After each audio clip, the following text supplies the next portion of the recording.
The KXAN News Podcast is sponsored by Shelf Genie. Now at 5, hundreds of thousands of people still in the dark, and now no timeline for power restoration. We're about to get a live update from city leaders. Trees and tree limbs blocking roads. A live look at the challenge for homeowners across Central Texas. A historic ice storm unlike any other in recent memory, and more rain moving into the area in first warning weather. In-depth, investigative.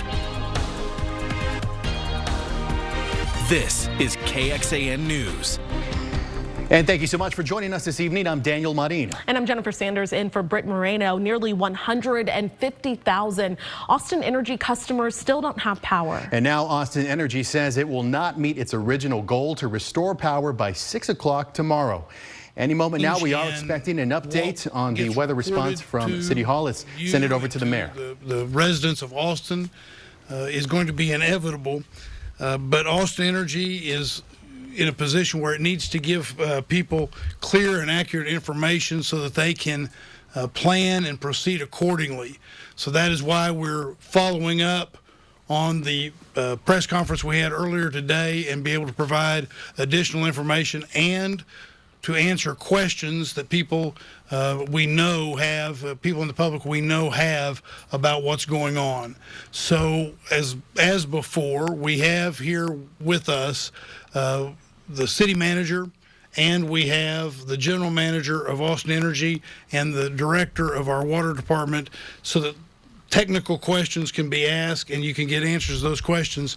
But before we go to them, I want to turn the podium over to the county judge. Andy Brown. Thanks. Good afternoon. I'm Travis County Judge Andy Brown. I want to thank y'all very much for joining us. I'm joined today by from the county side, Hector Nieto and Chuck Brotherton. I think that's it. Yep. And just want to report that we're making good progress in clearing roads across the county, but there's a ton of work to do. Our crews that have been out today could use your help to speed up the process. And also we're looking at ways to help them speed up the process, because as we get reports back from the roads and the streets of the county, it seems like the number of trees down and debris out there is just massive. And so we're looking at declaring a disaster declaration in conjunction with the city of Austin to see if that will help us on the cleanup efforts. You can also report tree limbs or debris blocking county roads to our dispatch at 512-854-9433, or you can email tnr.dispatch@traviscountytx.gov. For issues on Austin City roads or right-of-ways, you can just call 311. I would also like to again warn everyone of just how dangerous the situation is. If you're going out, keep an eye out for falling ice, tree limbs, or power lines in the road. And if you're driving, the road still could be slippery. If you have somewhere to go, please take it slow. And let's all work together to ensure that our energy crews have easy access to high priority areas. As we recover, our community is going to have additional needs. I spent this afternoon at the Central Texas Food Bank, who, like many people in Austin, is without power still. They are getting things up and running again, figuring out ways to do the distribution as best they can right now. And once their power is back, they have 21 counties to serve. They've been down for at least 3 days now, and so there's a lot of need that they have. So I'd encourage everyone to join me in volunteering with them next week. So thank you very much, and thank you for working together. Well, again, thank you all for joining us this evening. I'm Spencer Cronk, the Austin City Manager, and just want you to know that, as you know, all weather-related incidents are evolving, fluid situations, and every incident is unique in its own way. As city governments, we are sometimes faced with striking a balance between sharing our best estimates and timelines on objectives and spending time to ensure our estimates are exact and precise. But in the real world, as we've seen today, getting that balance right is not always easy. But please know that we do our best to provide those estimates on how things are going, and we do it based on the best information at the time. I want to assure this community that once we have completed the work of restoring power, we will look to the lessons learned and build on our response for future weather-related incidents.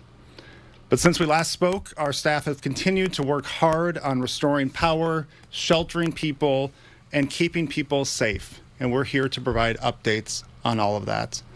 I'm joined, as the mayor said, by Austin Energy General Manager Jackie Sargent and Austin Water Director Shay Ralston. And I'm going to turn it over to Jackie Sargent. Thank you. Thank you, Spencer. Good afternoon. I'm here to provide you with an update on Austin Energy operations. While the weather conditions have greatly improved, Austin Energy has determined we are unable to provide a specific system-wide restoration estimate. We had hoped to make more progress today on restorations, and that simply has not happened. And here's why. The majority of outages from this winter storm are complex, involving heavy construction equipment in areas that are sometimes impassable due to downed trees and branches. Additionally, we are continuing to experience repeated outages, meaning ice, trees, and tree limbs continue to knock out power to the same circuits that crews have just restored. Crews are also being extra careful to avoid sheets of ice, icicles, and tree branches that may snap back as they thaw. As a result, full restoration will take longer than initially anticipated. We understand that this makes an already challenging situation even more difficult. We have more than 100 crews and additional resources headed to our area to assist with restoration efforts. We are grateful for the assistance of our neighboring utilities and others who are providing our much-needed assistance. We appreciate the patience as our customers as our line workers brave the conditions and work with the rest of our staff to restore power. Also, please be advised that crews will be knocking on doors to gain access to our equipment. AE personnel will be clearly marked and badged, but I ask that you please allow them access as needed to get to the equipment. Elton Richards, my VP of Field Ops, was out in the field today and will now share some of what he saw. Elton? Thanks, Jackie. Hey, what's up, folks? Thanks for letting me come here and share what I was out today. I'm Elton Richards. I'm the Vice President of Field Operations for Austin Energy. Visited the crews today just to see if they need anything. And what is unique about this storm, first of all, I've been doing this over 20-something years, and I haven't seen this much devastation outside of tornadoes up north. The problem is the ice and the weight. So I know earlier this morning on the presentation and the news, it was talked about vegetation management. I'm telling you guys, this isn't a veg management issue. The areas that we had actually trimmed, and I thank the Spencer and the City Council for letting my guys get back to that trimming cycle, and we've been doing it for about 3 years now, even outside the 15 feet above where we cut, and it is cut to standard, the ice that was on those branches caved them on top of. So that was one. Seen that before, wasn't a big surprise. We've got trees out there that are 50, 60 feet tall that are coming down on lines, breaking primary cable, communications cable, poles. You've seen the cars and houses that are damaged. Seen that one, so, kind of expected that one. But a third one I've never seen before was one of the jobs I was on today out on Slaughter Lane. On the right-hand side of the road was all communication lines. That was it. And one communication pole had a guy anchor, which is that metal anchor wire that comes down and goes into the ground, and it goes across to our pole, and that's what kind of secures their pole. Well, the large tree, it actually fell on the communication wire, pushed that pole over, gave slack on our pole, it leaned over, and so even though it was in a trimmed area, it then pushed it 10 feet into the vegetation. So it's just horrendous out there, and I just really appreciate my guys, and I can tell you, we had multiple people coming by, and I really appreciate the Austin Energy customers that told my guys thanks for what they were doing. They've been working around the clock. As Jackie said, we brought in multiple crews. Thank you, New Brunsfield, Centerpoint Energy, CPS is sending crews tomorrow, and Bird Electric, and we're really working hard to get the service restored for the customers of Austin Energy.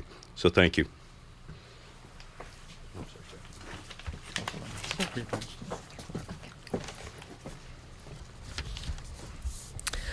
Good afternoon. I'm Shay Ralston, Director of Austin Water, and I'm here to provide you a system update for our water system. So some good news. Our treatment plants have been operating normally throughout this cold weather, and there is plenty of water in the distribution system.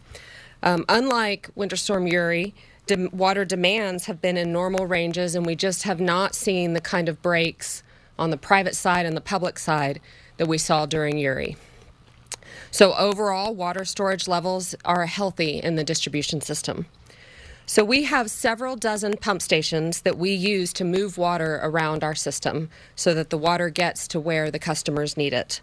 And that's what provides water pressure in our system. And our crews have been working 24/7 since this event began to keep those pump stations operational. And we've worked closely with Austin Energy to prioritize repairs and restoration of power when power has gone out at those pump stations. And we have had many power outages, and we've had pump stations go out of power and come back in and go out again. It's been a very dynamic situation. Just in the space of a few hours, we might have one pump station out of power in our system, and then none, and then 3. So our crews continue to move around our distribution system, restoring power, staying on site, making sure that everything is operating. Earlier today, we were concerned about water storage in Southwest Austin, but we've regained power to the Davis Lane pump station thanks to truly heroic efforts on the part of Austin Energy, and we're replenishing storage levels there. So intermittent power outages are still happening around town, and we continue to monitor our system closely, but we do not anticipate the need to issue any kind of citywide water outage or boil water notice. We have had power outages that have affected our ability to serve water in small pockets of our system. There's 2 small pockets where we were unable to maintain water storage levels, and we are working directly with those customers. It's about just shy of 40 customers. So we're working directly with them, delivering water to them, and once we restore water service, they will have to boil it until we're able to clear it, and then we will do that. So overall, I just want to just give gratitude and thanks to the Austin Water crews who have been working 24/7, who have been collaborating so closely with Austin Energy. And thank you to our customers for your patience, for reaching out to us. As you get back to normal tomorrow when it's sunny and warm, we ask that you consider conserving water as we make our way back to normal operations throughout our distribution system. If the less water you use, the less the tanks draw down. That just gives us more time when we have a power outage to restore a pump station operation and keep our storage levels healthy in the system. So together, we will get through this successfully. Thank you. All right, folks, I'm going to open it up for questions. Start right here, CBS. Yes, a lot of people are very frustrated with the way that they feel, the city has handled this response. What's being done to prevent this from happening in the future? I can start with that. Okay. Well, thank you. With every response, we look at how we can do things better in the future, and every response is unique. And so we took the lessons learned that we had from Winter Storm Uri, from previous water boil notices, and applied them to this situation. But this situation was unique, and so it had its own unique set of challenges.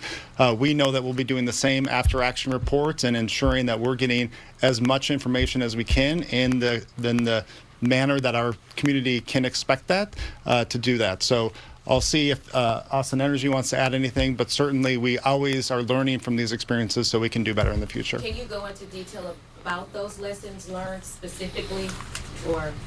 Sure. So I think part of it is trying to communicate what we can in real time. And so the purpose of this press conference is also a recognition that we told you something earlier today, and we know that the situation has changed based on what we're seeing on the ground, and we wanted to get in front of our community so you can be making decisions based on that more accurate information. Let me mention something from the mayor's perspective, and that is that the Austin City Council has an oversight committee for Austin Energy, and that is chaired by Chair Leslie Poole, who's a council member on the Austin City Council. you should anticipate that as early as next Tuesday, we will have at a work session, we have a scheduled work session next Tuesday, we will have an opportunity then to begin the process of looking at it from the standpoint of the mayor and council. What I anticipate will happen on that Tuesday is we will get a report on the status of everything from Austin Energy to water to resource recovery, all the different things that we're having to deal with and we're reporting on here. That will be the first step toward a full meeting of the Oversight Committee. And by the way, when I say Oversight Committee, it is a committee of the whole council. So everybody is on this. That meeting, the first meeting of that committee is February 21st. That is in conjunction with one of our other work sessions, another work session we have scheduled. And so questions will begin. Obviously, they're already beginning, but right now we know we have people that can answer those questions that are busy doing other things in the field.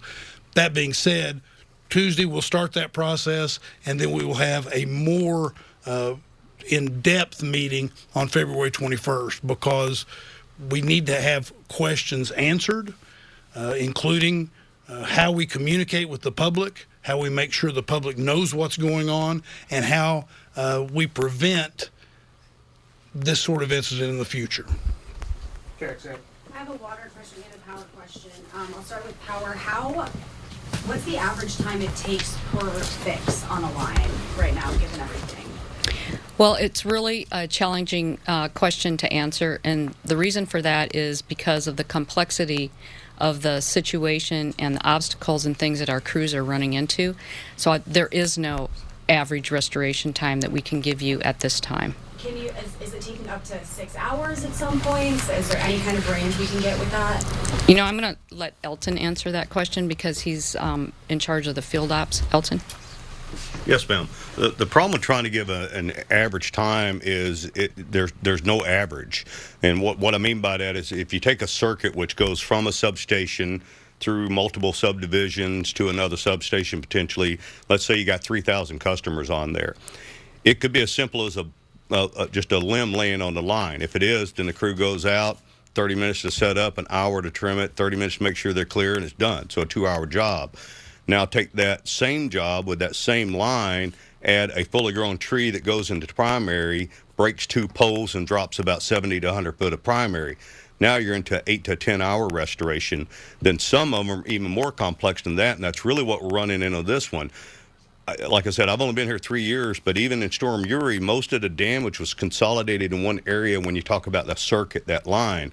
Here, the reason we're getting pounded is because there's like 3 different situations. So what would normally be a 4-hour repair on a line is now taking 12 hours because they're having to go to 3 different ones. Now, I'll tell you, one thing that we're really good about is adapting.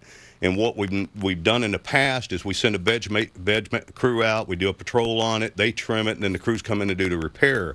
What we've adjusted on based upon the damage this time is we're actually assigning the vegetation management crews with the construction crew and the repair crew, so they're all traveling at the same time. And we did the same thing with the contractors. So I think what you're going to see in the next 24 hours is a massive decline in the customer count and also the lines repairs, if that helps. Say again? Are limbs continuing to fall on power lines? With the temperature increase today has probably been the best day that we've only seen ice dropping down. Before, what was happening is some of the crews would actually close in, re-energize the line, look down and see another limb fall from about 30 feet above, arc flash, and then open it back up again. So the rain that we had yesterday with the above temperatures was actually a godsend for us.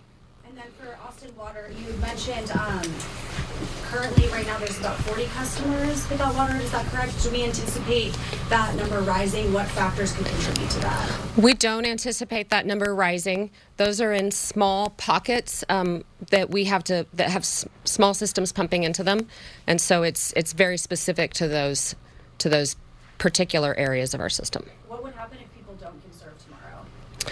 Well, I think we are producing plenty of water and we are keeping our tanks full. So the benefit of conservation is to just give us a little bit more flexibility to be able to respond to this evolving situation. I know there have been warming shelters for people who are without power the last couple of days, but is there any sort of long-term plan set in place for families who are going to be out of power for potentially up to like 5 or 6 days? Yeah, well, certainly we work with our nonprofit providers and other resources, but led by public health through our Emergency Operations Center to provide those types of services. Again, I'll just ask the community to know, if you do need a place to stay tonight, you can either go to One Texas Center and we will be transporting you to our cold weather shelters. We have not turned anyone away during this entire operation, and we will keep those open as long as they're needed. We are also going to be opening up full operations of our city tomorrow, and so our libraries, our rec centers, where they're available to be open, they will be open as warming centers for our public tomorrow. This is for Austin Energy. We've heard from some residents who say they have tree limbs on power lines, and they say that's a fire hazard, and no one has been able to come out to look at that. What is the prioritization looking like for those with that situation, and then also those with no power? So if a limb is currently right on a line and there's no arcing that is going on, and with the moisture that we've had and the moisture on the tree limbs, I would say that there's less of a fire impact. Now, if people were to see arcing and that sort of thing, we would want them to report that. They certainly can use our resources and let us know, make sure that we're aware of that situation. But if there's not currently a power outage, we're going to focus on trying to get power restored. Yeah. For Austin Energy, do you have any backlog of tree trimming and maintenance, and will there be any policies and practices around that? So I'm going to let Elton answer that question because vegetation management falls under his purview. But I will say that we always do an after-action review when we have incidents, especially of this magnitude, and we will be looking at our policies and seeing if there are adjustments that we need to make, and we'll be working with our stakeholders and our governing board to implement those. Is there something you want to add, Elton? Yeah, so again, with transparency, is there a backlog? Absolutely there is, and I'll tell you why. Prior to me arriving here, the city council at that time had restricted the trimming on the trees down to an unsustainable manner. The CEO that came in, Charles Dickerson, presented to the council to get it back to the industry standard, which we are now doing between fast growth and slow growth. We increased our budget by twice 2 years ago, and since that time we have been just pounding on the vegetation. It's probably going to take another 3 years to get the whole city back on a normal cycle, but our concentration was we prioritized which ones had the wildfire locations, worked with the council members in those areas. Then we also looked at ones which had the most outages that had occurred, and then we worked with the council member in those areas. So that's what we concentrated on, was those two areas. That's our highest return for the time that we had. So that's where we're at. This KXAN News podcast is brought to you by Shelf Genie. I'm Rosie Newberry from KXAN Studio 512. Considering replacing your kitchen cabinets? Struggling to find or reach things? Go to shelfgenie.com/Austin. Shelf Genie designs custom pull-out shelves for your existing cabinets, adding convenience and value to the most used room in your home. Shelf Genie custom pull-out shelves, everything in reach. Within the past 6 months, Austin Energy customers have seen. All right, we're going to continue to monitor this news conference on KXAN.com. But some of the key takeaways, some of the updates. Travis County looking to issue a disaster declaration in conjunction with the city of Austin over this situation. Also, Austin Energy still says it's unable to provide an estimate for when all the power is going to come back on due to the complexity of a lot of these outages. Yeah, and let's get to some of those complexities. The areas are really impassable, so it's hard for crews to navigate navigate. The good news is for people at home, there are 100 additional crews coming to our area to help. And the problem also is the ice and the weight. One of the city officials there said, along with the trees falling on communication wires, it's really causing a domino effect. So it's making it really troubling for those crews. Let's get to Austin Water right now. Water storage levels are healthy, and they do have some outages at pump stations, but only about 40 customers are being impacted at this time. They're getting water delivered to their homes. City Council will be delving into this. Tuesday will, of course, be tracking that as well. And along with being in the dark, many people are also dealing with those trees that smashed into their homes or are blocking roads. Let's get straight to KXAN's Tahir Rahman joining us live from downtown Austin. So what is the cleanup looking like in that area? Well, Jennifer and Daniel, it's still a work in progress with a long way to go. You can see scenes like this across town, which is a normal neighborhood road except for this.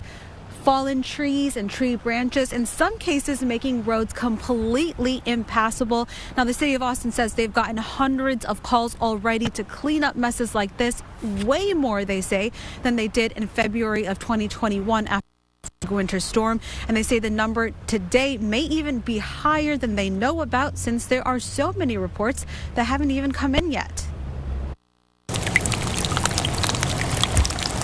The ice is thawing and the cleanup is ramping up with the temperature. I've never seen anything like this. Nick Strimbu is on his third pass over his yard. So we cleared all this out yesterday, and after a tree branch fell through his roof and into his kitchen. A few more branches fell, had to clean it all up again, finally pulled it out of our roof and patched it. The work hasn't stopped since. Came back this morning, it's pretty much devastation.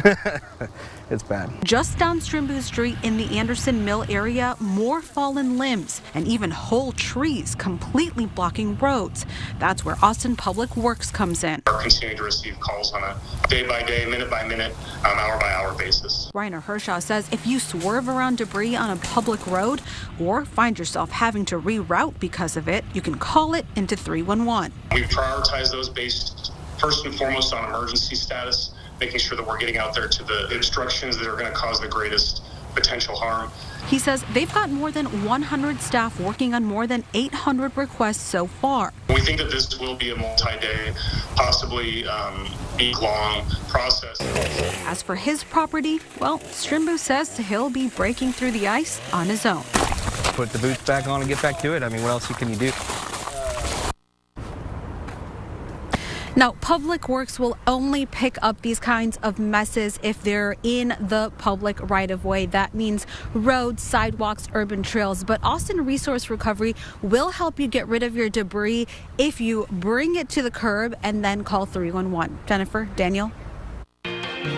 First warning weather with Chief Meteorologist David Yeomans. Well, I'll take it from here as we clean up from this historic ice storm, and hundreds of thousands of Central Texans are still in the dark and the cold as night falls. It is very important to remember some safety tips to stay warm. Check this out. If you are keeping warm at home with a space heater or with candles, maybe those to help you see at the very least, please keep them clear of any curtains, any objects whatsoever. This is a common cause of house fires, and those can be deadly overnight. Properly ventilate your generators. If you are having one, make sure that the exhaust is ventilated properly to the outside. If not, that can lead to carbon monoxide poisoning. Never run a car in a closed garage. This may seem like common knowledge, but we had some folks doing that, unfortunately, 2 years ago in February 2021 to get a quick shot of the heater to charge their phone. If you do that, make sure the garage is open or make sure that your car is completely outside. You also do not want to use your gas stove for heat, even though it can provide a little warmth. It also affects the indoor air quality in a really negative way,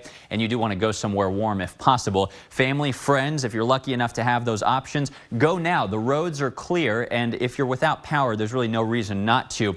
Also, One Barton Springs is open right now. Information on the Warming Center, which is open to everybody. You have to register for a spot, though, between 6 and 8 p.m. That is on KXAN.com. You can find it there.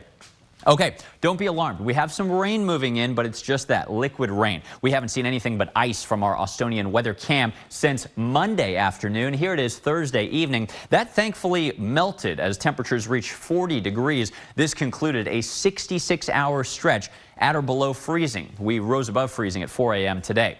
Just a little bit of light liquid rain shown by the green color moving into Austin. Some steadier moderate downpours along 281. This is moving into the Austin area over the next couple of hours, but don't worry, temperatures are above freezing. It is a cold rain in the upper 30s, 37 in Austin, 36 in Georgetown, but nobody is going to see any additional icing from this precipitation, which is really the last that we've got from this system. Temperatures, they have warmed significantly, 5 to 10 degrees over the last 24 hours, and get ready for a big change in the weather tomorrow. We're drying out overnight as a completely clear sky returns. It will be freezing cold, but I'm not expecting refreezing on the roads. Things should be drying out by then. It's mainly just your patio steps. You'll need to be careful there in the morning. Look at this. What a welcome sight. Warmer temperatures tomorrow as the sun shines all day. Temperatures looks like a little bit of a heat wave, but still kind of cool. 53 degrees tomorrow afternoon, hopefully helping crews in their recovery efforts. The weekend, what a dramatic weather whiplash. We're in the 60s after another cold start on Saturday, 70-degree sunshine on Sunday, and no more winter storms nor ice threats in your 7-day forecast. After a gorgeous outdoor kind of weekend, next week, a good chance of some thunderstorms, but no cold air. Off to New York for NBC Nightly News with Lester Holt. We're back here at 6.